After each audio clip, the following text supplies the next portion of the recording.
Candace, from here, I mean, what do you expect? Where can they go in terms of trying to expedite that process, getting everybody back on the same page, figuring out roles, etc.?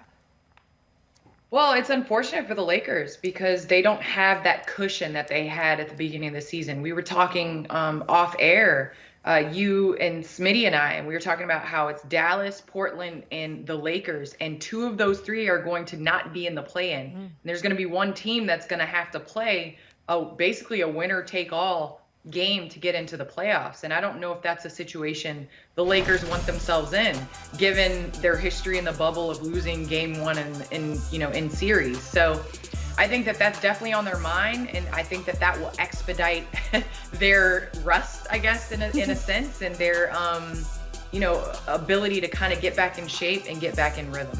Well, here's what you're talking about, Candace. When you look at the Western Conference 1 through 10, Lakers are at 5. But they're only one game ahead of the 7th position. And if you are 7 through 10, then you are in that play-in tournament. They want to be 1 through 6 so that you're solidly in. Smitty, I mean, you look at these, you guys were talking about it earlier. What do you think is going to happen? I know you don't have a crystal ball, but see what's on the table. I predicted that the Lakers would be in a play-in game, but also I would say Candace and Steph, just looking at that matchup, what if they're 6? They got the Clippers, I think, in the first round. So if I'm looking at that correctly. So this is interesting. I like it. I mean, coming down, we're getting down to the last few games of the season, and there's some teams that can't rest their players because they got to juggle and not be in better positions.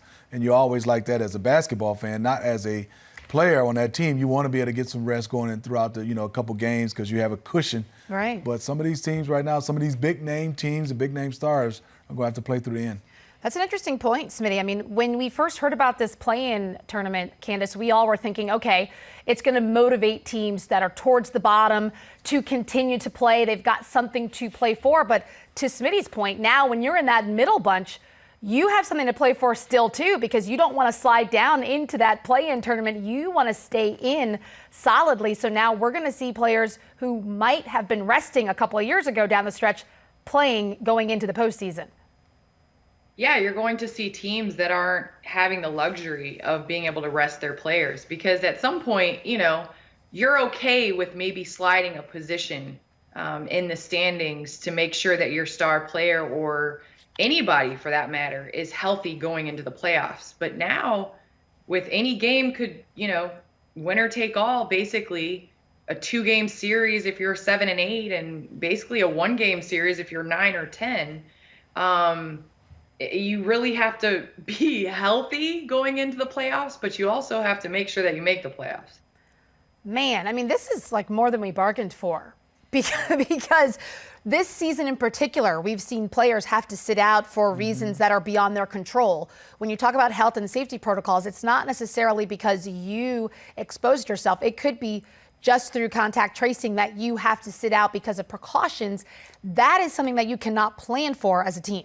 No, you can't, Steph. And I think for us, all of us here watching the games now is we haven't got a chance to see any of these teams at full strength. Right. I mean, we're waiting for the Brooklyn Nets to play those 3 guys together. We were talking about that. We're waiting for the Lakers to be able to see LeBron and AD. We know what they can do, but how do they gel with Andre Drummond? I mean, there's so many teams that we're getting a chance to look because there's been so much movement and so many players out with injury, like you said, because of health and safety and protocol. And then it's been a shortened season, so it hasn't been as much of a longer dose to get a chance to see them. And coming off the bubble, there's some tired legs. There's so many different variables throughout this year. It's going to come down to the stretch. It's going to be really good because we're going to have everybody with an opinion of what this season in playoffs is going to look like. My goodness. Cannot wait. I can't wait. It's coming soon, too. We got about 10 games left in the postseason, depending on how many games your team has played.